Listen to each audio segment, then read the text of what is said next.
There are acts of cruelty so profound that they seem to echo through time itself.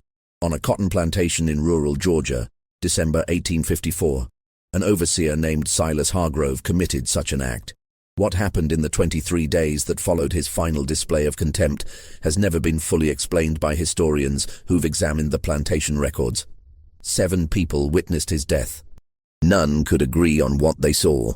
The county coroner's report, filed on December 26, 1854, contains a single word crossed out so violently that the pen tore through the paper.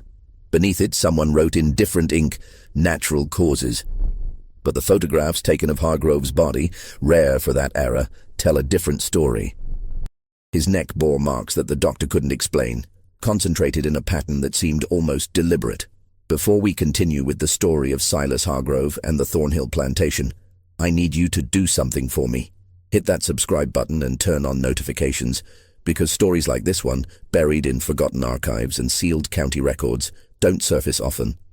And I want to know, where are you listening from right now? Drop your state or city in the comments. You might be closer to places like this than you think. The Thornhill plantation sat in the low country of Georgia, where the Ogeechee River carved through red clay and pine forests. By 1854, it had grown into one of the most profitable cotton operations in the region, spanning nearly 2,000 acres and employing over 140 enslaved people. The plantation house itself was a monument to wealth extracted from suffering. 3 stories of white columns and wraparound porches visible for miles across the flat fields. Spanish moss hung from the live oaks that lined the long drive leading to the main house, creating shadows that shifted and moved with every breeze. Edmund Thornhill had inherited the plantation from his father in 1848. He was a man of 35, educated at the College of Charleston, with business interests that extended beyond cotton into shipping and banking. He spent most of his time in Savannah, leaving the day-to-day operations of the plantation to his overseer. Thornhill prided himself on being a modern plantation owner, one who understood efficiency and profit margins. He kept meticulous records, tracking every bale of cotton, every pound of seed, every expense down to the penny. But he had little interest in the human cost of his wealth. The enslaved people who worked his land were, to him, simply assets in a ledger, their value measured in productivity and replacement cost. Silas Hargrove had arrived at Thornhill in the spring of 1852, hired by Edmund Thornhill after the previous overseer had died of yellow fever. Hargrove came with references from plantations in South Carolina and Alabama, each letter praising his ability to maintain order and maximize productivity. He was a compact man, no taller than 5 feet 7 inches, with a face weathered by sun and a voice that carried across the fields like a whip crack. His eyes were a pale grey, cold and assessing, always calculating. He dressed in the practical clothes of his station, rough cotton shirts, wool trousers, heavy boots, but he carried himself with an authority that demanded obedience. The enslaved community learned quickly that Hargrove's cruelty wasn't explosive or unpredictable. It was methodical, calculated, designed to break spirits as efficiently as possible. He believed that fear was the most effective tool for maintaining control, and he wielded it with precision. A man who worked too slowly would find his food rations cut. A woman who spoke back would be assigned the hardest, most degrading tasks. Children who cried were separated from their mothers. Hargrove understood that physical punishment left marks that could reduce a person's value, so he preferred psychological torment, the kind that left no visible scars but broke people from the inside out. Among those who worked the cotton fields was a woman named Ruth. She was 38 years old in the autumn of 1854, though she looked a decade older. The years of labor had bent her back and gnarled her hands, but her eyes remained sharp and intelligent. Ruth had been born on the plantation, as had her mother before her. She'd spent her entire life within the boundaries of Thornhill land, never traveling more than 10 miles from the place of her birth. She worked as a field hand, rising before dawn to pick cotton until her fingers bled, her back screaming with pain, her body pushed beyond what seemed humanly possible. But Ruth was more than just a field hand. She also served as an unofficial healer for the enslaved community, using knowledge passed down through generations, herbs for fever, poultices for wounds, teas that could ease pain or help a woman through childbirth. Her mother had been a healer, and her grandmother before that, the knowledge traveling across the ocean from Africa, adapting to new plants and new circumstances. Ruth knew which bark could bring down a fever, which roots could stop bleeding, which leaves could ease the pain of a difficult birth. She knew how to set a broken bone, how to treat burns, how to recognize the signs of infection before it turned deadly. This knowledge made her valuable to the enslaved community, a source of hope and comfort in a world designed to strip away both. When a child fell ill, it was Ruth they called for. When a woman went into labor, Ruth was there to guide the baby into the world. When a man injured himself in the fields, Ruth knew how to keep the wound from festering. She worked quietly, never drawing attention to herself, never claiming credit or seeking recognition. She simply did what needed to be done, using the knowledge that had been entrusted to her. But this same knowledge made her dangerous in Hargrove's eyes.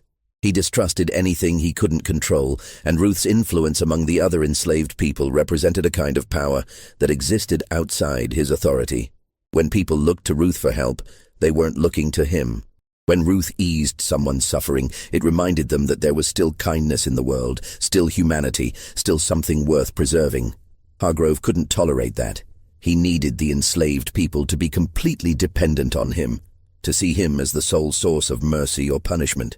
Ruth's very existence challenged that control. The tension between Ruth and Hargrove had been building for months, a slow accumulation of small cruelties and quiet resistance. In August, he had ordered her whipped for insolence, after she'd asked permission to tend to a sick child instead of working the fields. The child had been burning with fever, delirious and crying for her mother, but Hargrove had refused. "The cotton doesn't pick itself," he'd said. Ruth had gone to the child anyway, spending the night cooling her fever and keeping her alive. The next morning, Hargrove had her tied to the whipping post and gave her 10 lashes. Ruth had endured it in silence, her face expressionless, her body rigid. She didn't cry out, didn't beg for mercy, didn't give Hargrove the satisfaction of seeing her broken. When it was over, she'd walked back to her cabin with her head held high, blood seeping through the back of her dress. In September, Hargrove had destroyed Ruth's small garden, a patch of medicinal herbs she'd cultivated behind her cabin. She'd spent years developing that garden, carefully nurturing plants that could help her community. There was feverfew for headaches, willow bark for pain, chamomile for sleep, yarrow to stop bleeding, comfrey for broken bones. Each plant had been chosen carefully, tended with love, a small act of resistance against the brutality of plantation life. Hargrove had discovered the garden during one of his inspections and had immediately ordered it destroyed. Unsanctioned activity, he'd called it, though everyone knew the real reason. He couldn't stand the idea of Ruth having something of her own, something that brought good into the world without his permission. Ruth had watched in silence as 2 field hands, acting under Hargrove's orders, tore up her garden. They'd pulled the plants out by the roots, trampled them into the dirt, destroyed years of careful cultivation in a matter of minutes. The men doing the work had tears in their eyes. They knew what the garden meant, knew how many people Ruth had helped with those plants. But they had no choice. To refuse would mean punishment, possibly death. So they destroyed the garden while Ruth watched, her face a mask of calm that revealed nothing of what she felt inside. After that, something changed in Ruth. She became quieter, more withdrawn. She still did her work, still helped those who came to her for healing, but there was a distance to her now, as if she'd retreated to some place deep inside herself where Hargrove couldn't reach. The other enslaved people noticed the change and worried. Ruth had always been a source of strength, someone who could endure anything and still find reasons to hope. But now that hope seemed to be fading, replaced by something harder and colder. There was another person on the plantation who noticed Ruth's transformation. A young woman named Dinah. She was 19 years old, born on a neighboring plantation, and sold to Thornhill 2 years earlier, when her previous owner had died and his estate was liquidated. Dinah worked in the fields alongside Ruth, and over time, Ruth had begun teaching her the healing arts. Dinah had a natural talent for it. She could remember which plants did what, could identify herbs by sight and smell, had gentle hands that could soothe pain. Ruth had recognized this gift and had begun passing on her knowledge, teaching Dinah everything she knew. But after the destruction of the garden, Ruth had stopped teaching. When Dinah asked questions, Ruth would answer briefly and then fall silent. When Dinah tried to talk about the future, about continuing the healing work, Ruth would change the subject. It was as if Ruth had given up on the idea that there would be a future worth planning for. Dinah wasn't the only one who noticed changes on the plantation that autumn. Joseph, the house slave who served Hargrove his meals and maintained his cabin, had observed something troubling about the overseer. Hargrove had always been cruel, but his cruelty had been controlled, purposeful. Lately, though, there was an edge to him, a barely contained rage that seemed ready to explode at any moment. He would fly into rages over minor infractions, screaming at workers for imagined offenses. He'd become paranoid, convinced that the enslaved people were plotting against him, that they were deliberately working slowly or sabotaging equipment. Joseph had worked as a house slave for most of his life. He was 52 years old, grey-haired and stooped, with the careful, deferential manner of someone who'd learned to survive by making himself invisible. He'd served the previous overseer and had seen many things in his years at Thornhill. But he'd never seen an overseer quite like Hargrove. There was something unstable about the man, something that suggested he was capable of violence beyond the normal brutality of plantation life. In late November, Joseph had witnessed something that disturbed him deeply. He'd been cleaning Hargrove's cabin when he'd found a journal, left open on the desk. Joseph could read, a dangerous skill for an enslaved person, one he kept carefully hidden, and his eyes had fallen on the open page before he could stop himself. The entry was dated November 20th, and it read, "The woman Ruth continues to defy me through her very existence. She thinks her silence is strength, but I will break her. I will make an example of her that will be remembered for generations. They will learn that there is no power here but mine." Joseph had quickly closed the journal and finished his cleaning, his hands shaking. He knew he should warn Ruth, but what could he say? What could she do? They were all trapped in this system, all subject to Hargrove's whims. Warning. Ruth might only make things worse, might draw Hargrove's attention to Joseph himself. So Joseph had said nothing, carrying the knowledge like a weight in his chest, waiting for whatever was coming. By early December, Ruth had fallen ill. The sickness came on suddenly, a fever that burned through her body, accompanied by a cough that racked her frame.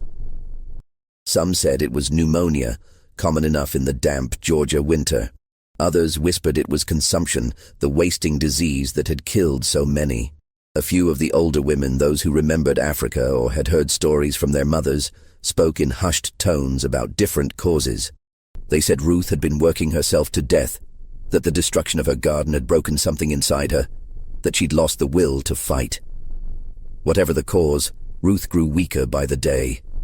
Her fever spiked and fell, leaving her drenched in sweat and shivering with chills. Her cough became worse, bringing up blood that stained the rags she held to her mouth.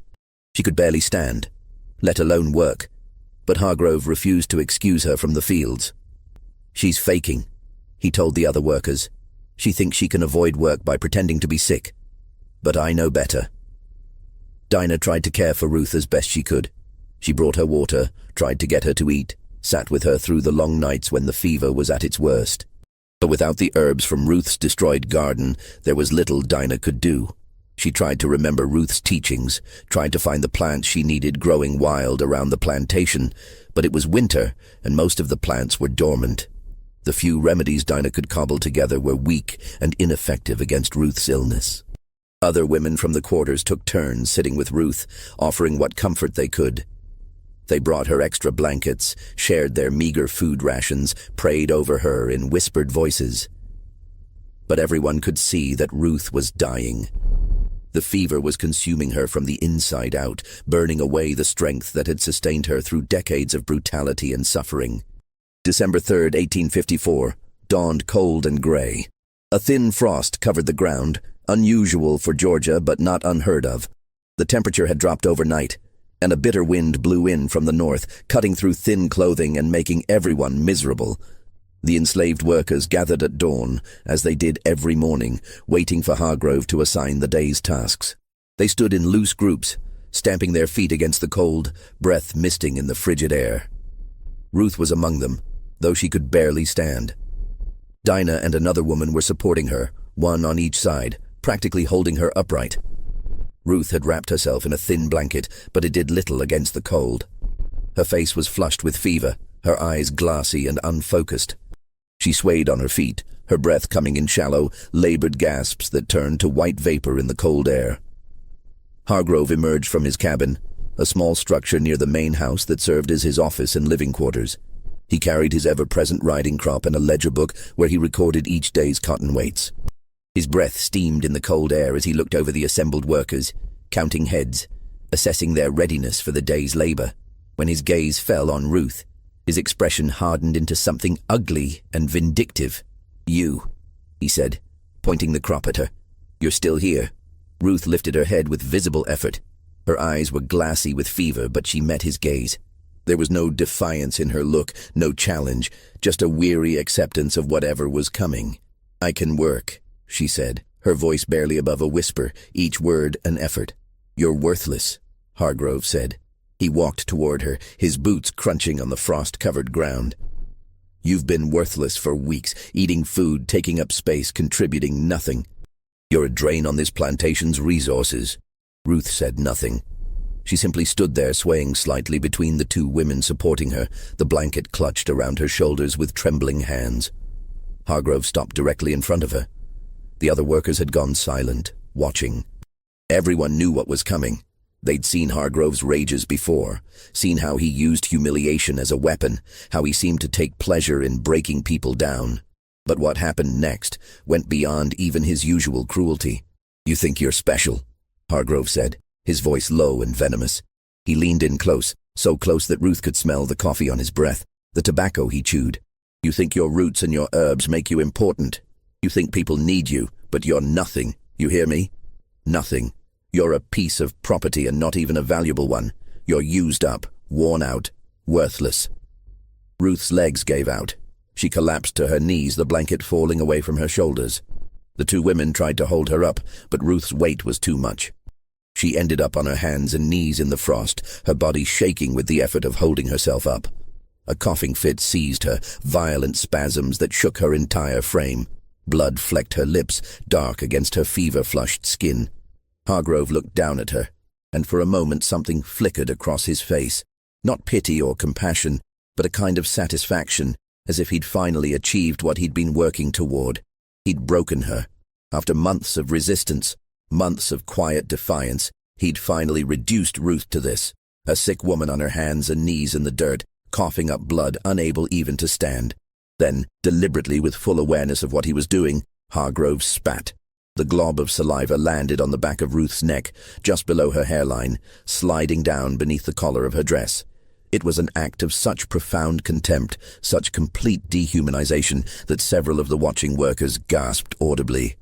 In a world full of cruelty, this stood out as something worse, something that crossed a line that even slavery's brutality usually respected. The silence that followed was absolute. Even the birds seemed to have stopped singing. The wind died down, leaving the air still and cold. Ruth remained on her hands and knees, her breath coming in ragged gasps, blood dripping from her mouth onto the frost-covered ground.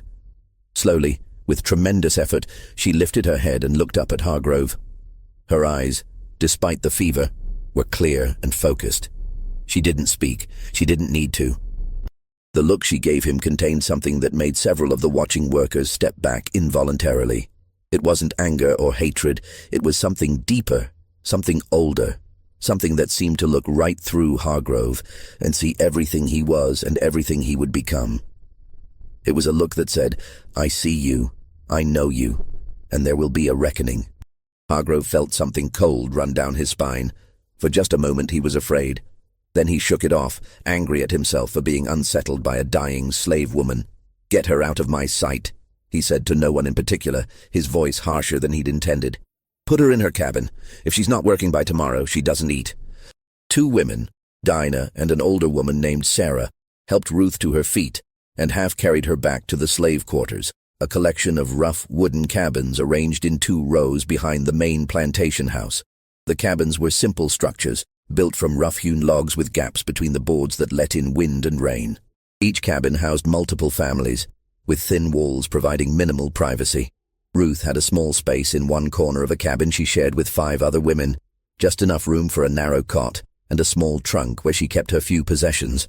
They laid Ruth on the cot, covered her with what blankets they could spare, and tried to make her comfortable. But it was clear that comfort was beyond reach now. Ruth's fever had spiked. Her skin was burning to the touch, hot enough that it hurt to hold her hand. She'd begun to shake with chills despite the blankets, her teeth chattering, her body convulsing with tremors. The cough had gotten worse, each spasm bringing up more blood. Word spread quickly through the quarters about what had happened. People came to see Ruth, to offer what comfort they could, to bear witness to her suffering. The cabin filled with women, their faces grim, their voices low. They knew Ruth was dying. They'd seen death often enough to recognize its approach, but this felt different, more significant somehow. Ruth had been a pillar of their community, someone who'd helped so many people, who'd brought life into the world and eased suffering wherever she could. Her death felt like a loss that would echo far beyond the simple ending of one life. As the day wore on, Ruth drifted in and out of consciousness. Sometimes she would open her eyes and seem to recognize the people around her, would try to speak, but couldn't find the strength. Other times she would be lost in fever dreams, murmuring words that made no sense, reaching out for things only she could see. Dinah stayed by her side, holding her hand, wiping her forehead with cool water, whispering reassurances that everything would be all right, even though they both knew it wouldn't be. By nightfall, it was clear Ruth was dying. The fever had taken hold completely, and her breathing had become labored and irregular. She would take several quick, shallow breaths, then stop breathing entirely for long seconds before gasping back to life. Her skin had taken on a grayish tinge, and her lips were blue. The women gathered around her bed, holding her hands, touching her face, saying goodbye in the only way they could. Around midnight, something changed. Ruth, who'd been unconscious for hours, suddenly opened her eyes. The woman sitting with her, Dinah, later said that Ruth's eyes were completely clear, as if the fever had momentarily released its grip. Ruth looked around the cabin, seeming to see each person there, really see them, in a way that made them feel known and understood. Then her gaze settled on Dinah. Ruth reached out and grasped Dinah's hand with surprising strength. Her lips moved, and Dinah leaned in close to hear. Ruth's voice was barely a whisper, each word an effort, but her meaning was clear. "Tell them," Ruth whispered, her eyes boring into Dinah's, "that some debts get paid whether you believe in the reckoning or not. Tell them that cruelty has a cost. Tell them that what goes around comes around, one way or another. Tell them to remember." Dinah nodded, tears streaming down her face. "I'll tell them," she promised. "I'll remember." Ruth's grip relaxed. She closed her eyes, and a small smile crossed her face, as if she'd seen something that pleased her, something that brought peace. Her breathing slowed, became regular, almost peaceful. The women around her bed began to pray, their voices rising and falling in the old rhythms, the songs and prayers that had sustained them through generations of suffering. Ruth died just before dawn on December 4th, 1854. As the first grey light began to seep through the cracks in the cabin walls, she took one final breath, let it out slowly, and was gone. The women around her bed fell silent, the prayers dying on their lips. For a long moment no one moved. Then Sarah, the oldest woman there, reached out and gently closed Ruth's eyes. "She's free now," Sarah said quietly. "Whatever comes next, she's free." The enslaved community buried Ruth that same day in the small cemetery at the edge of the plantation, a plot of cleared ground where generations of enslaved people had been laid to rest. There were no headstones, no markers beyond rough wooden crosses that would rot away within a few years. But everyone knew who was buried where, could recite the names and stories of those who'd gone before. The cemetery was one of the few places on the plantation that belonged entirely to the enslaved community, a place where they could gather without white supervision, where they could mourn and remember and hold on to their humanity. The burial was a simple affair. There was no coffin, just Ruth's body wrapped in a clean sheet, the best they could manage. 6 men carried her to the grave, walking slowly, their faces solemn.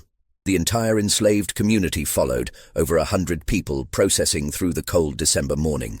They sang as they walked, the old songs that spoke of freedom and rest and a better world beyond this one. The songs were coded, full of double meanings that the white people on the plantation didn't understand, but that spoke volumes to those who knew how to listen. There was no marker, no ceremony beyond a few whispered prayers and the songs that rose into the grey sky. The men lowered Ruth's body into the red Georgia clay, and everyone took turns throwing handfuls of dirt onto the sheet-wrapped form. Dinah was the last to approach the grave. She stood at the edge, looking down at the shape of Ruth's body beneath the dirt. and spoke quietly. "I'll remember," she said. "I'll tell them. I promise." Edmund Thornhill, the plantation owner, didn't attend the burial.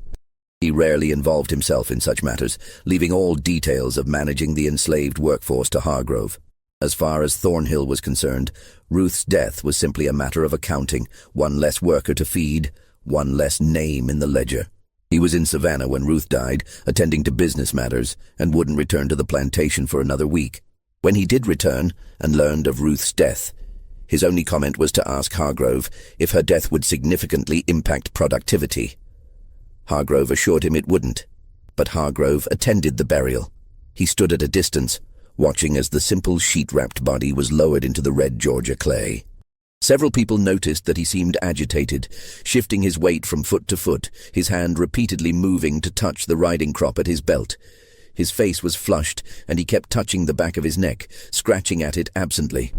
When the burial was finished and the workers began to disperse, Hargrove called out. "Back to work," he said, his voice carrying across the cemetery. "All of you. Mourning time is over. The cotton doesn't pick itself." There was a moment of hesitation, a collective pause as the enslaved people processed this command. They'd just buried one of their own, had barely finished covering her grave, and already they were being ordered back to work. But they had no choice. Slowly, reluctantly, they began to move toward the fields, leaving Ruth's fresh grave behind. Joseph, who'd been standing at the back of the crowd, noticed something odd as Hargrove turned to leave. The overseer stumbled slightly as if dizzy and put his hand to his forehead. Then he shook his head, straightened up, and walked back toward his cabin with determined strides.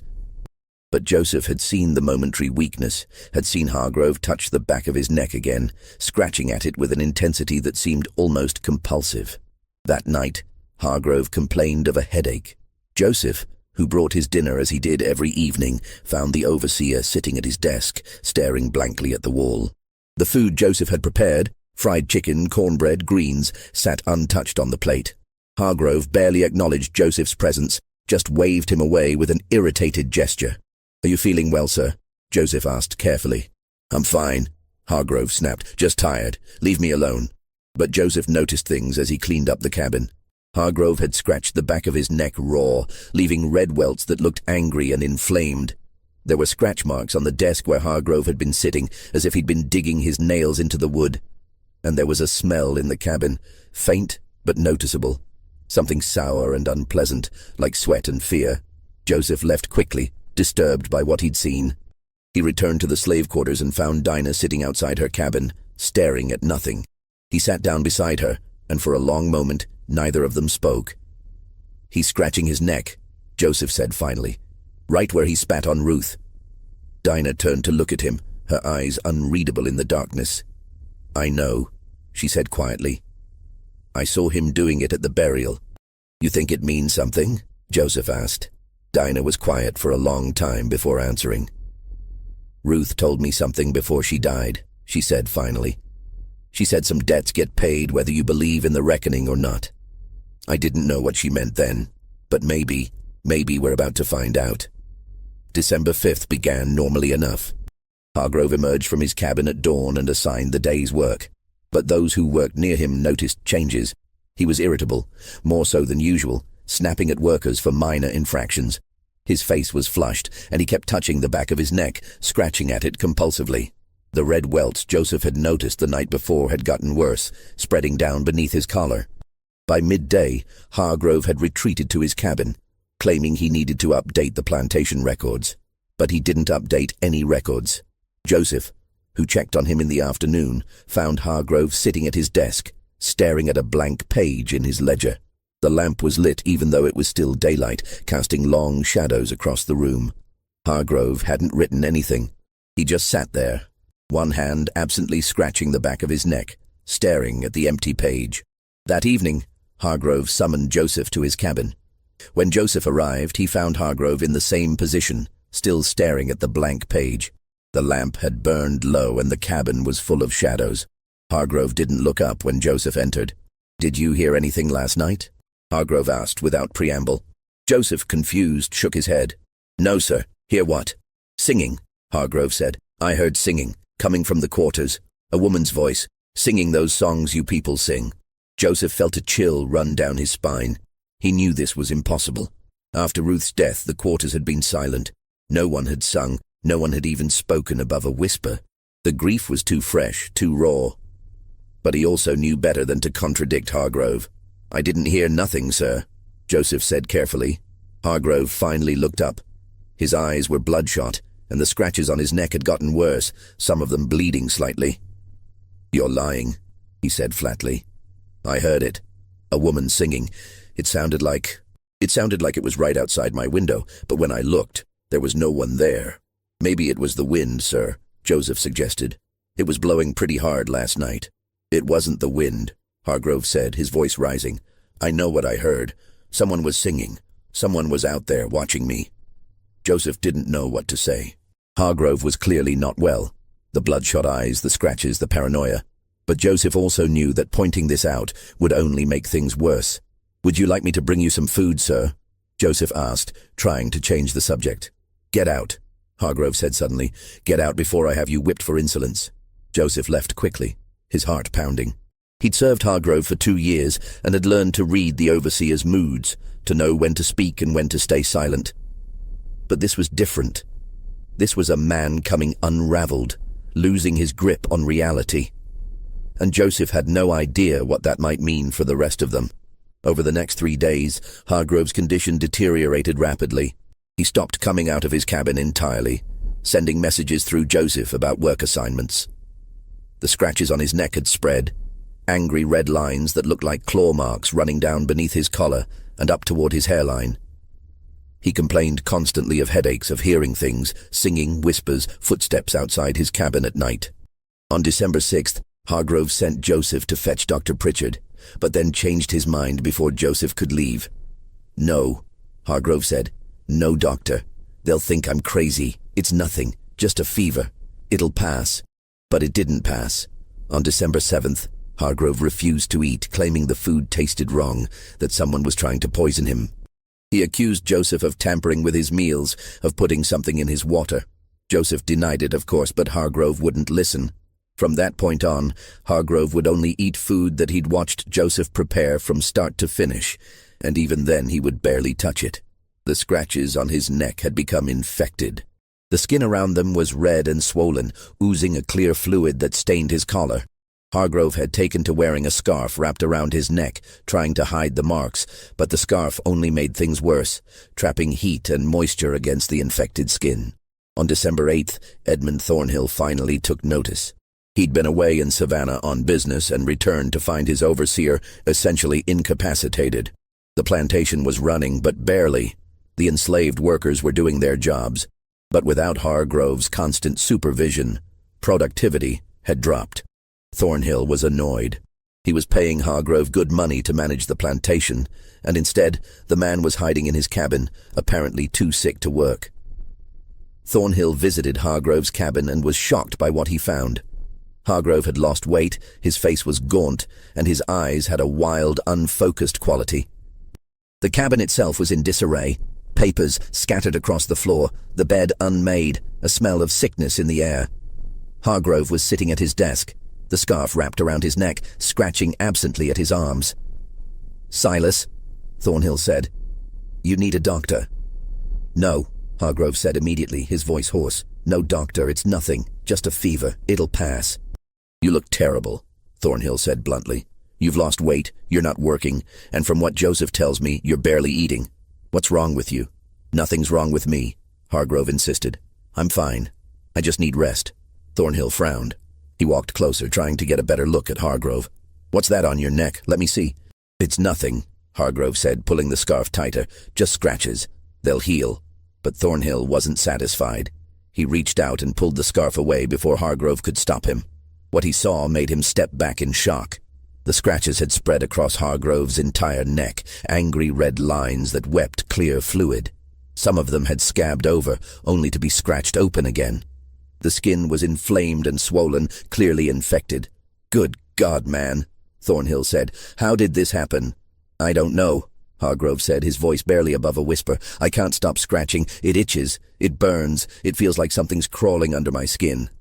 Thornhill made a decision. I'm sending for Dr. Pritchard. You need medical attention whether you want it or not. And you're relieved of your duties until you're well enough to work. I'll manage the plantation myself until then." Hargrove wanted to argue, but he didn't have the strength. He just nodded and slumped back in his chair, his hand moving automatically to scratch his neck again. Dr. Samuel Pritchard arrived on December 9th, a respected physician from the nearby town of Statesboro. He was a man in his 50s, with grey hair and a neatly trimmed beard, dressed in the formal black suit that marked his profession. He carried a leather medical bag and had the calm, professional demeanor of someone who'd seen every kind of illness and injury imaginable. He examined Hargrove thoroughly, checking his pulse, looking at his eyes and throat, inspecting the infected scratches on his neck. He asked questions about Hargrove's symptoms, when they'd started, how they'd progressed, what made them better or worse. Hargrove answered in a dull, lifeless voice, as if he'd given up caring about his own condition. "It's an infection," Dr. Pritchard concluded. "Likely from those scratches they've gone septic. The question is, how did you get so many scratches in the first place?" "I don't know," Hargrove said. "I've been scratching. I can't help it. It itches." "But what caused the initial irritation?" Dr. Pritchard pressed. "Did you come into contact with poison ivy? Were you bitten by something?" Hargrove shook his head. "I don't remember. It just started itching one day, and I couldn't stop scratching." Dr. Pritchard frowned. In his years of medical practice, he'd seen many cases of infected wounds, but this was unusual. The scratches were concentrated in one specific area, the back of Hargrove's neck, just below the hairline. They radiated out from a central point, as if Hargrove had been scratching one spot over and over until the skin broke, then continued scratching until the infection spread. "I'll clean and dress the wounds," Dr. Pritchard said, "and I'll leave you with laudanum for the pain and fever, but Mr. Hargrove, you must stop scratching. You're making it worse. If you can't control the urge, I'll need to bandage your hands." "I can't stop," Hargrove said, his voice desperate. "I've tried, but it itches. It burns. It feels like something's under my skin, trying to get out." Dr. Pritchard cleaned the wounds with carbolic acid, a painful process that made Hargrove gasp and clench his fists. Then he applied a poultice and wrapped Hargrove's neck in clean bandages. He left instructions with Joseph about changing the bandages daily and gave Hargrove a bottle of laudanum with strict instructions about dosage. "Rest," Dr. Pritchard said. "Keep the wounds clean and dry. Don't scratch. If the infection doesn't improve in a few days, send for me again." But Hargrove couldn't follow those instructions. Within hours of Dr. Pritchard's departure, he'd torn off the bandages and scratched the wounds open again. The relief was immediate but temporary. The itching would subside for a few minutes, then return with renewed intensity, driving him to scratch again. By December 10th, the infection had spread. Red lines, the telltale signs of blood poisoning, were creeping up Hargrove's neck and down toward his chest. His fever had spiked, leaving him alternating between burning heat and bone-deep chills. He'd stopped making sense when he spoke, his words dissolving into fevered rambling. The enslaved community watched these developments with a mixture of fear and fascination. No one spoke openly about what was happening, but everyone understood that something significant was unfolding. Ruth had been dead for 6 days, and Hargrove was clearly dying, consumed by an infection that had started exactly where he'd been scratching, the same spot where his spit had landed on Ruth's neck. Word spread through the quarters in whispers. People would gather in small groups after dark, speaking in low voices about what they'd seen, what they'd heard. Some said it was divine justice, that God was punishing Hargrove for his cruelty. Others said it was Ruth herself, reaching back from beyond death to claim what was owed. A few of the older people, those who remembered Africa or had heard stories from their grandparents, spoke of different things, of debts and reckonings, of how cruelty could poison a man from the inside out, of how the dead sometimes demanded payment for wrongs done to them. Dinah listened to all these theories but said nothing. She remembered Ruth's last words, remembered the look in Ruth's eyes as she'd spoken them. Some debts get paid, whether you believe in the reckoning or not. Dinah didn't know if what was happening to Hargrove was supernatural or simply the natural consequence of infection and stress. But she knew that Ruth had seen something, had known something in those final moments. And whatever it was playing out now in Hargrove's suffering. On December 12th, Hargrove developed a new symptom. He couldn't bear to be touched. When Joseph tried to help him change his shirt, Hargrove recoiled violently, screaming that Joseph's hands were burning him. When Dr. Pritchard returned to check on his patient and tried to examine the infected wounds, Hargrove pushed him away with surprising strength, crying out that the doctor was trying to hurt him. "He's delirious," Dr. Pritchard told Edmund Thornhill. "The infection has spread to his blood. It's affecting his mind. He needs constant care, and he needs to be restrained if necessary to keep him from scratching." But restraining Hargrove proved impossible. He fought anyone who tried to tie his hands, thrashing and screaming with a strength that seemed impossible for someone so sick. Eventually, they gave up and simply left him alone in his cabin, checking on him periodically, but otherwise letting him do as he wished. The house slaves who had to enter his cabin to bring water or check on him reported strange things. They said Hargrove would sometimes be found standing at the window, staring out toward the slave quarters, muttering to himself. Other times he would be curled up on his bed, whimpering like a child, his hands pressed against his ears as if trying to block out sounds only he could hear. Once, Sarah found him on his knees in the middle of the cabin, his hands clasped as if in prayer, tears streaming down his face. "I'm sorry," he'd been saying over and over. "I'm sorry. I didn't know. I didn't understand." Sarah had backed out of the cabin quickly, disturbed by what she'd seen. She told the others about it that night, and the story spread through the quarters. Hargrove was apologizing. But to whom? To God? To Ruth? To all the people he'd tormented over the years? On December 14th, Edmund Thornhill insisted on bringing Dr. Pritchard back for another examination. The doctor arrived to find Hargrove in a terrible state. He'd lost more weight, his face was gaunt and grey, and his eyes had sunken deep into their sockets. The infection had spread across his entire neck and down onto his chest, angry red lines radiating out from the original scratches. The smell of sickness was overwhelming, sweat and infection and something else, something that made Dr. Pritchard think of rotting meat. "How long does he have?" Thornhill asked quietly, pulling the doctor aside. Dr. Pritchard shook his head. "Days at most. The infection is too advanced. It's in his blood now, spreading through his entire body. There's nothing more I can do." "How did this happen?" Thornhill demanded. "It was just scratches." Dr. Pritchard chose his words carefully. "Sometimes infections take hold in ways we don't fully understand. The body's humors become imbalanced. In Mr. Hargrove's case, I believe his mental state contributed to his physical decline. He was convinced someone was poisoning him, that he was being watched. That kind of fear and stress can weaken a man's constitution, make him susceptible to illness. What Dr. Pritchard didn't say, what he couldn't say without sounding like a superstitious fool, was that he'd never seen an infection progress quite like this. The pattern of it, the way it had spread from that single spot on Hargrove's neck, the timing of it all. It was unusual, not impossible, not supernatural, but unusual enough to make a man of science uncomfortable. That night, Dr. Pritchard sat in his office in Statesboro and wrote in his private journal, a record he kept of unusual cases. He described Hargrove's symptoms in detail, noted the progression of the infection, recorded his observations about the patient's mental state. Then he paused, pen hovering over the page, debating whether to include what he was thinking.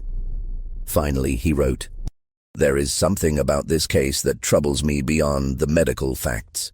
The infection began in a very specific location, the back of the neck, just below the hairline. Mr. Hargrove was compulsively scratching this spot before any visible signs of infection appeared. When I asked him why he was scratching, he couldn't provide a clear answer. He simply said it itched, that it felt like something was under his skin. The enslaved workers at the plantation have been whispering about this case. They seem to believe there is some connection between Mr. Hargrove's illness and the recent death of an enslaved woman named Ruth. I do not put stock in superstition, but I cannot deny that the timing is striking. Ruth died on December 4th. Mr. Hargrove's symptoms began that same day. The infection is concentrated in the exact spot where witnesses say Mr. Hargrove spat on Ruth as she lay dying. I do not know what to make of this. Perhaps it is simply coincidence. Perhaps the stress of the incident triggered some psychosomatic response that manifested as physical symptoms. Or perhaps there are forces at work that medical science does not yet understand." Dr. Pritchard read over what he'd written, then closed the journal. He would never show this entry to anyone. Years later, after his death, his son would find the journal and read the entry. The son, also a doctor, would dismiss it as the superstitious musings of an aging physician. He would tear out the page and burn it, not wanting such unscientific speculation associated with his father's name. December 15th brought no improvement in Hargrove's condition. If anything, he was worse. The fever had reached dangerous levels, leaving him barely conscious. His skin had taken on a grayish tinge, and his breathing had become labored and irregular. The infection had spread to his face, causing swelling and discoloration around his jaw and cheeks. Joseph, who still brought water and checked on Hargrove several times a day, found the overseer lying on his bed, staring at the ceiling. Hargrove's lips were moving, but no sound was coming out. Joseph leaned closer, trying to hear what Hargrove was saying. "Watching me," Hargrove whispered. "Always watching. In the corner, by the window, standing at the foot of the bed, watching."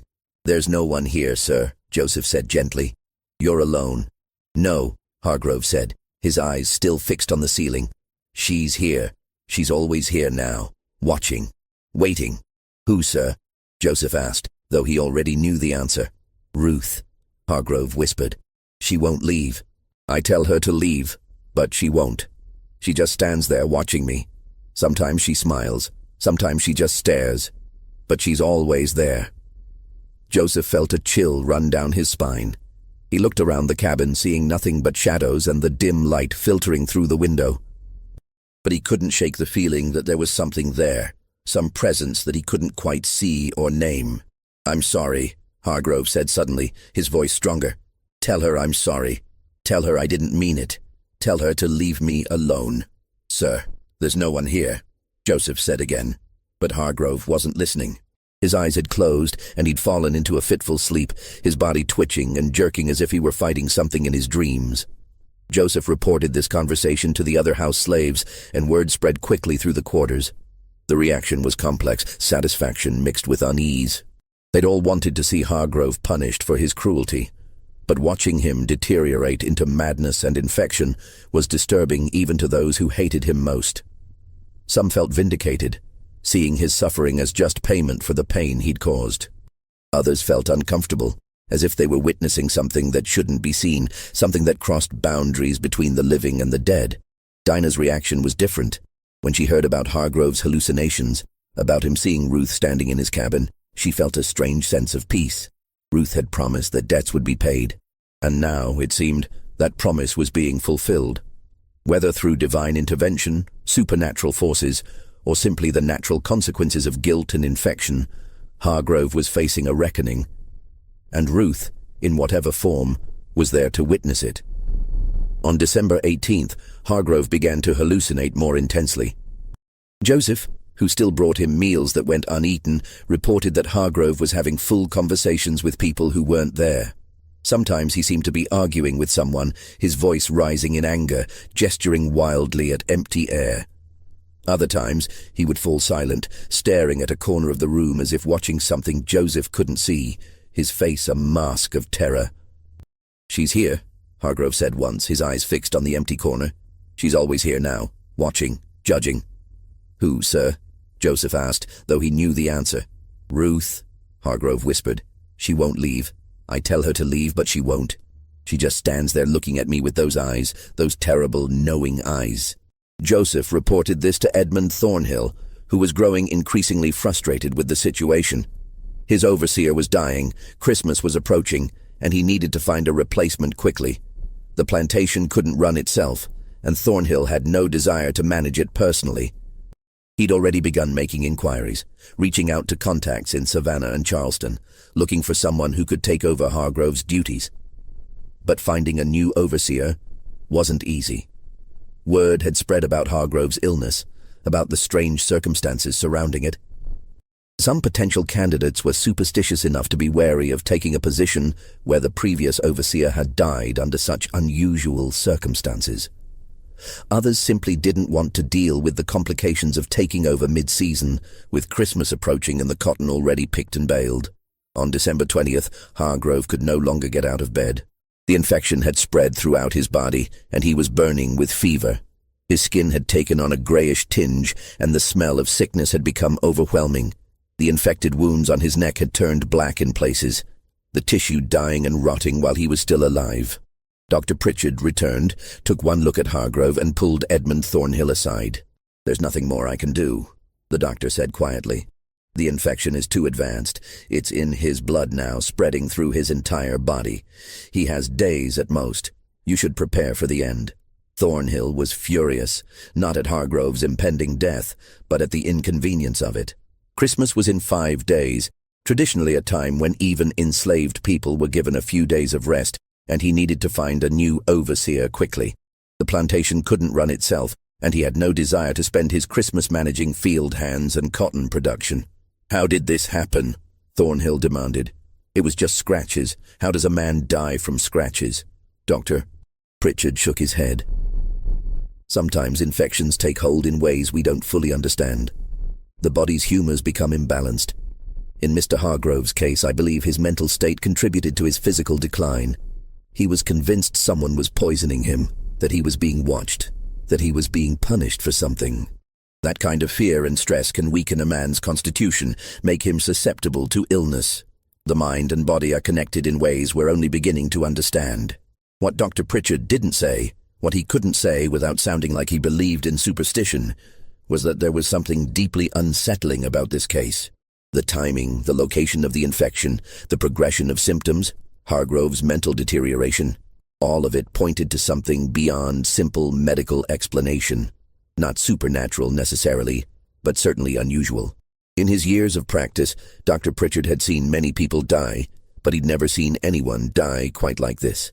December 22nd brought a cold snap. Temperatures dropped below freezing, rare for coastal Georgia. Ice formed on the water troughs, and the enslaved workers huddled in their cabins, trying to stay warm with inadequate blankets and clothing. The cold seemed to seep into everything, making the already difficult conditions of plantation life even harder to bear. In his cabin, Hargrove was dying. He'd stopped speaking coherently, his words dissolving into fevered mumbling. The infection had spread to his face, causing swelling and discoloration that made him almost unrecognizable. His breathing was labored, each breath a struggle, a wet rattling sound that could be heard from outside the cabin. Edmund Thornhill stopped visiting. He couldn't stand the smell, couldn't stand watching his overseer reduced to this. He left instructions with Joseph to keep Hargrove comfortable and to inform him when the end came. Then he retreated to the main house, trying to focus on finding a replacement and managing the plantation's year-end accounts. On December 23rd, something strange happened. Hargrove, who'd been unconscious for nearly a day, suddenly opened his eyes. Joseph was in the cabin, changing the water in the basin, when he heard Hargrove speak. The voice was clear and strong, nothing like the fevered mumbling of the past days. "I'm sorry," Hargrove said. Joseph turned, startled. Hargrove was staring at the ceiling, tears running down his swollen face, cutting tracks through the grime and sweat. "I'm sorry," Hargrove said again, his voice breaking. "I didn't understand. I didn't know. I thought I was doing what needed to be done. I thought I was maintaining order, but I was wrong. I was so wrong." "Sir?" Joseph said, uncertain whether to respond. But Hargrove wasn't talking to Joseph. His eyes were fixed on something above him, something Joseph couldn't see. "Please," Hargrove whispered. "Please, I'm sorry. I understand now. I see what I've done. I see all of it. Every cruelty, every humiliation, every moment of suffering I caused. I see it all, and I'm sorry. I'm so sorry. Please, please make it stop. Make it stop." Then he began to scream. It was a sound Joseph would never forget. Pure terror. The sound of a man confronting something beyond his comprehension, something that stripped away every defense and left him naked and vulnerable. The screaming went on for nearly a minute, Hargrove's voice rising and falling, sometimes forming words but mostly just raw sound, the expression of fear so profound it couldn't be contained. The screaming brought people running. Sarah and 2 other house slaves burst into the cabin, followed moments later by Edmund Thornhill himself. They found Hargrove thrashing on the bed, his eyes wide and staring, his mouth open in a silent scream. His voice had given out, but his body continued to convulse as if he were still screaming. "Hold him down!" Thornhill shouted. "He'll hurt himself!" But when they tried to restrain Hargrove, he fought with surprising strength. It took 4 people to hold him down, and even then he continued to struggle, his eyes fixed on something above him, something only he could see. Finally, after what seemed like hours but was probably only a few minutes, Hargrove's body went limp. He collapsed back onto the bed, his breathing shallow and rapid, his eyes still open but no longer seeing. "What happened?" Thornhill demanded, looking at Joseph. "I don't know, sir," Joseph said, his voice shaking. He just started screaming. He was apologizing to someone, and then he started screaming.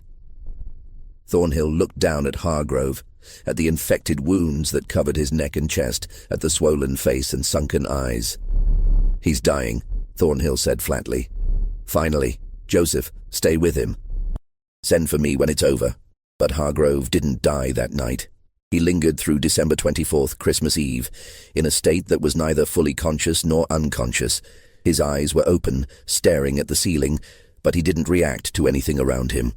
His breathing had become irregular, sometimes stopping for long seconds before resuming with a gasping wheeze. The house slaves, who had to enter his cabin to bring water or check on him, reported that his eyes would sometimes follow them, tracking their movements across the room. But he never spoke, never moved beyond the slight rise and fall of his chest. The plantation observed a subdued Christmas Eve. Traditionally, the enslaved people would have been given the evening off, allowed to gather and celebrate in their own way, to sing and dance and forget for a few hours the brutality of their daily lives. But with Hargrove dying and Thornhill in a foul mood, the atmosphere was tense and uncertain. People stayed in their cabins, speaking in whispers, waiting for news.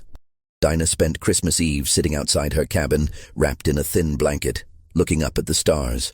She thought about Ruth, about the last words Ruth had spoken, about the promise of a reckoning. She thought about Hargrove, dying slowly and painfully in his cabin, consumed by infection and guilt. And she wondered if this was justice, if this was what Ruth had meant when she'd said that debts get paid whether you believe in the reckoning or not. Just before midnight on Christmas Eve, a sound echoed across the plantation. It came from Hargrove's cabin, a long, rattling gasp, followed by silence. Joseph, who'd been dozing in a chair outside the cabin, jerked awake. He waited, listening, but heard nothing more. The silence stretched on, heavy and absolute. Slowly, Joseph stood and pushed open the cabin door. Hargrove was dead.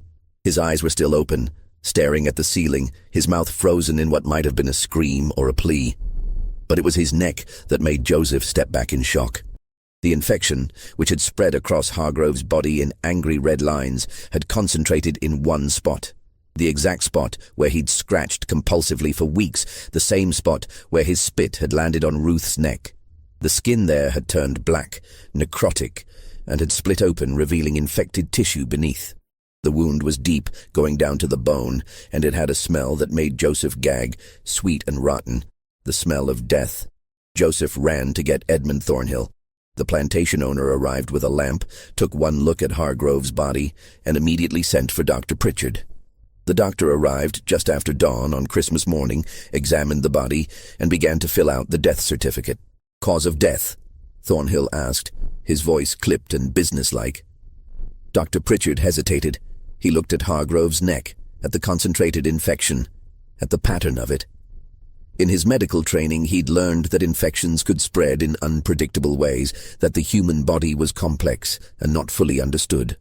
But he'd also learned that some things were better left unexplained, especially in a community where superstition ran deep, and people were already whispering about curses and divine justice.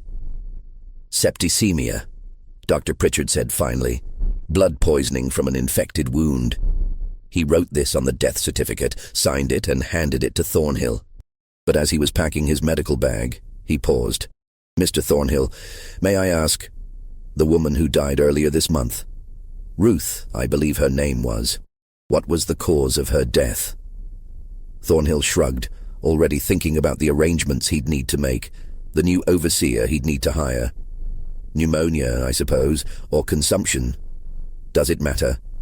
"No," Dr. Pritchard said slowly. "I suppose it doesn't. But it did matter, at least to Dr. Pritchard. That night, in his private journal, he wrote about Hargrove's death. He noted the progression of the infection, the location of it, the timing. He also noted, though he couldn't explain why it seemed significant, that Hargrove had died exactly 21 days after Ruth's death, and that the infection had concentrated in the exact spot where Hargrove had scratched. The same spot where witnesses said he'd spat on Ruth as she lay dying. Dr. Pritchard never showed this journal entry to anyone. Years later, after his death, his son found the journal and read the entry. The son, also a doctor, dismissed it as the superstitious musings of an aging physician. He tore out the page and burned it, not wanting such unscientific speculation associated with his father's name. But before he burned it, he read the final line his father had written. "There are more things in heaven and earth than are dreamt of in our philosophy. I do not know what killed Silas Hargrove, but I am not certain it was simply infection." Silas Hargrove was buried on December 26, 1854, in the White Cemetery in Statesboro, far from the plantation and far from the unmarked graves of the people he'd tormented. The funeral was sparsely attended. Edmund Thornhill, Dr. Pritchard, a few local businessmen who felt obligated to pay their respects, and the minister who performed the service. No one from the plantation attended except Joseph, who was required to drive Thornhill's carriage. The minister's eulogy was brief and generic, speaking of a man taken too soon, of the mysteries of God's will, of the hope of resurrection. But his words rang hollow. Everyone there knew what kind of man Hargrove had been. No one mourned his passing. The burial was simply a formality, a social obligation, a way of disposing of a body and moving on. Back at Thornhill Plantation, life continued. Edmund Thornhill hired a new overseer, a man named Crawford, who came with similar references to Hargrove's, but who, perhaps having heard about his predecessor's fate, proved to be marginally less cruel. He was still an overseer, still enforcing a brutal system, still using violence and intimidation to maintain control. But he was careful. He never destroyed anyone's garden. He never spat on anyone, and when someone fell ill, he allowed them rest, at least for a day or two. The enslaved community returned to their work, their lives, their quiet resistance. But something had changed. In the weeks and months following Hargrove's death, people noticed small things. The cabin where Hargrove had died remained empty. No one wanted to live there, and Thornhill didn't force the issue. Workers who passed it at night sometimes reported hearing sounds from inside, though when investigated the cabin was always empty. Scratching sounds, they said, like someone clawing at wood, desperate to get out or to get at something beneath the surface. More significantly, the story of what had happened spread beyond the plantation. In the enslaved community across Georgia, it became a story told in whispers, a story that carried both warning and hope. The details changed with each telling. Some versions made Ruth a conjure woman with special powers, others made Hargrove's death more dramatic, more obviously supernatural. But the core remained the same. A woman had been shown the ultimate disrespect in her dying moments, and the man who'd done it had died in agony exactly 3 weeks later, consumed by an infection that started in the exact spot where he'd committed his final act of cruelty. Edmund Thornhill never spoke publicly about Hargrove's death. In his private correspondence, discovered years later by historians, he mentioned it only once, in a letter to a business associate dated January 15, 1855. The overseer situation has been resolved. The new man is adequate, though perhaps too cautious. I sometimes wonder if Hargrove's death has made him superstitious. These rural folk are prone to such nonsense. Still, productivity is acceptable, and I suppose a cautious overseer is better than a dead one. But Thornhill's own behavior suggested he wasn't entirely immune to that nonsense. After Hargrove's death, he spent less time at the plantation, preferring his townhouse in Savannah. When he did visit, he avoided the slave quarters and never went near Hargrove's old cabin. In 1858, he sold the plantation entirely and moved to Charleston, citing business opportunities. Those who knew him said he seemed eager to leave Georgia behind, as if the place held bad memories he wanted to escape. The Thornhill plantation changed hands several times before the Civil War. During the war, it was briefly used as a Confederate supply depot, then burned by Sherman's troops during the March to the Sea in 1864. After the war, the land was divided and sold off in parcels. The main house was never rebuilt. Today, the site is mostly farmland, with a few scattered houses and a historical marker that mentions the plantation's existence, but says nothing about the people who lived and died there. Nothing about Ruth or Hargrove or the events of December 1854. But the story persisted. In the 1930s, as part of the Federal Writers Project, interviewers collected oral histories from formerly enslaved people. Several of these interviews, conducted with elderly men and women who'd been children during slavery, mentioned the story of Ruth and Hargrove. The details varied. Some remembered it happening in Georgia, others placed it in South Carolina or Alabama. Some said the overseer died on Christmas Day, others said it was New Year's. But the core was always the same. An overseer had spat on a dying enslaved woman, and he'd died shortly after, consumed by an infection that started where his spit had landed. One interview, conducted in 1937 with a woman named Clara Jenkins, is particularly striking. Clara was 93 years old at the time of the interview, living in a small house outside Atlanta. She'd been born on a plantation near Thornhill, and had heard the story from her mother, who'd heard it from someone who'd been there when it happened. "My mama told me about that overseer," Clara said in the interview, her voice still strong despite her age. "Said he was a mean man, meanest she ever heard of. And there was this woman, Ruth was her name, who knew about healing and such. She could cure fevers, help with birthing, set bones. People depended on her. But this overseer, he hated her. Hated that people looked to her instead of to him. So he made her life miserable, destroyed her garden, had her whipped, worked her when she was sick. And when she was dying, when she could barely stand, he spat on her. Spat on her like she was nothing, like she was less than human." Clara paused, her eyes distant, as if she were seeing something from long ago. "My mama said that woman, even dying, she looked at him with eyes that saw everything, that knew everything. And she said something. Nobody heard what, but she said something. And that man, he started scratching his neck right where he'd spat on her. Scratched it till it bled, scratched it till it got infected, scratched it till it killed him. My mama said it was 21 days exactly. 3 weeks. And she said that's how long it takes for a debt like that to come due." The interviewer, a young white woman from Atlanta, asked Clara if she believed the story was true. Clara looked at her for a long moment before answering. "I believe there's things in this world we don't understand," she said slowly. "I believe cruelty has a cost. Whether that cost comes from God or from something else, I can't say, but I believe it comes. I've seen it in my own life, seen cruel people suffer in ways that seemed like more than just bad luck. I don't know if it's divine justice or karma, or just the way the world works, but I believe that what you put out into the world comes back to you, one way or another." The interviewer pressed further. "But do you think the woman, Ruth, actually caused the overseer's death? Through some kind of curse or magic?" Clara shook her head. "I don't know about curses or magic. My mama didn't believe in that kind of thing, and neither do I. But I believe in consequences. I believe that when you treat people with cruelty, when you strip away their humanity and grind them down, something happens. Maybe it's guilt eating at you from the inside. Maybe it's stress weakening your body. Maybe it's just that cruel people make enemies, and eventually those enemies find a way to strike back. Or maybe there's something else, something we don't have words for. All I know is that overseer spat on a dying woman, and 3 weeks later he was dead, killed by an infection that started right where he'd spat. You can call that coincidence if you want. But my mama didn't think it was coincidence, and neither do I. Modern historians who've studied the Thornhill plantation have found some documentation of these events. The plantation records now housed in the Georgia Historical Society archives in Savannah show that an enslaved woman named Ruth died on December 4, 1854. The entry is brief. Ruth, field hand, age 38, died of fever.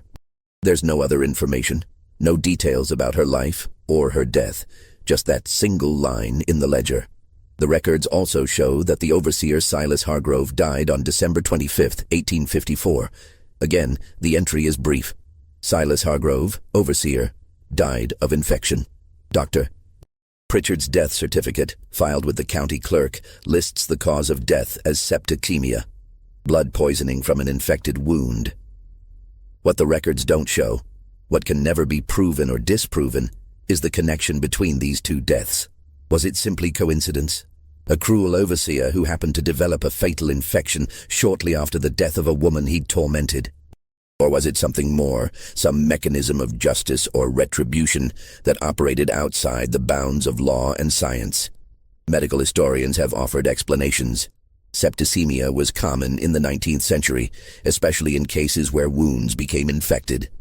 Hargrove's compulsive scratching could have introduced bacteria into his bloodstream. The stress of his position, his poor diet, his general health, all of these could have contributed to his body's inability to fight the infection. There's nothing supernatural about a man dying from blood poisoning.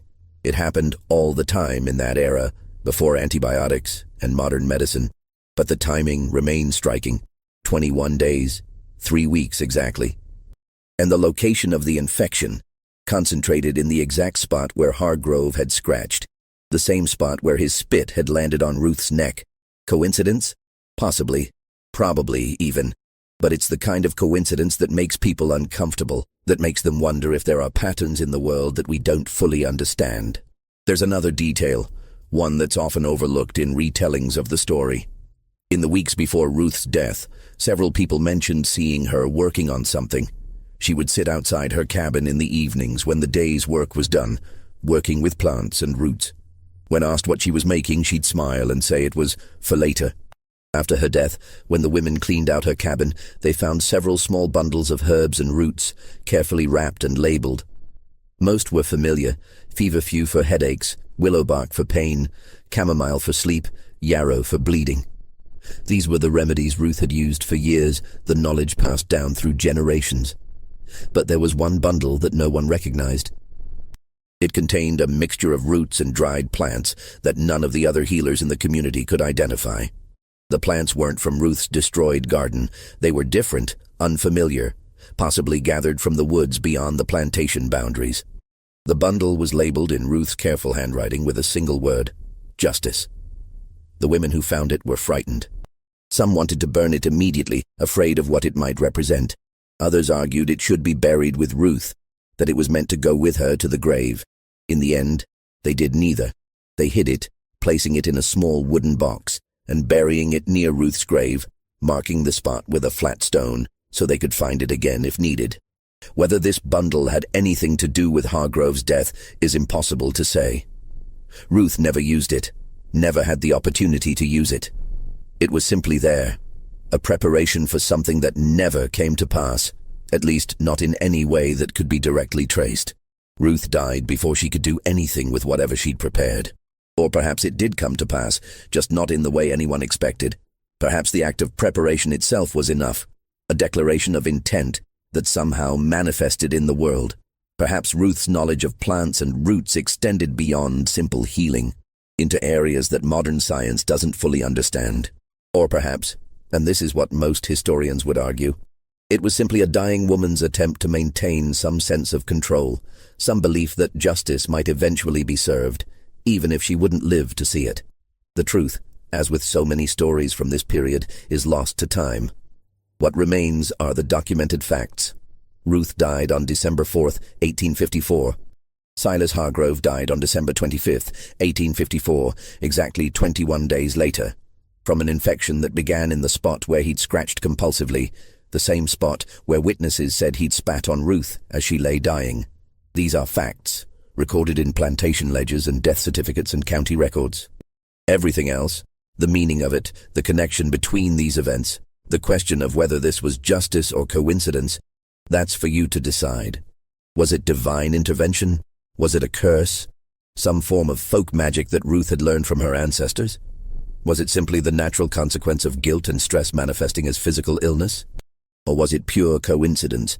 Two unrelated deaths that happened to occur in close proximity, with no connection beyond the one we impose on them through storytelling. The people who lived through these events had their own opinions. The enslaved community at Thornhill believed that Ruth had somehow reached back from death to claim what was owed. They believed that Hargrove's suffering was payment for his cruelty, that justice had been served even if it came through mysterious means.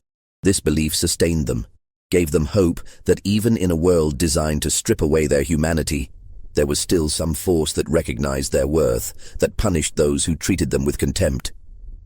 The white community had different explanations.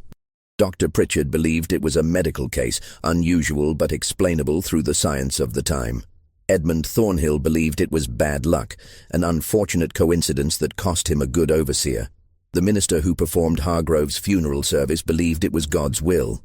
though he was careful not to speculate on why God might have chosen to take Hargrove in such a painful manner.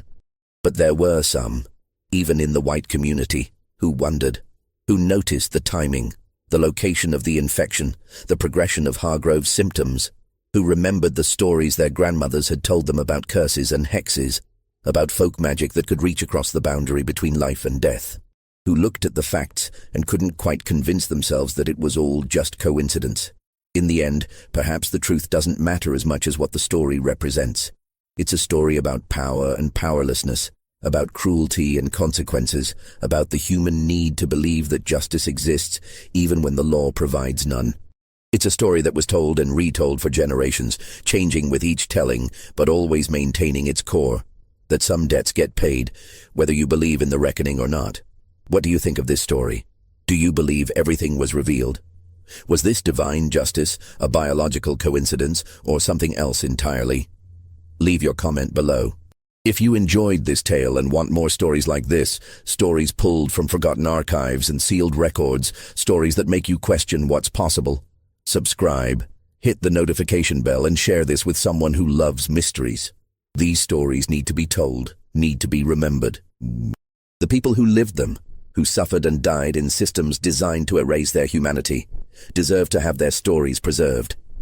See you in the next video.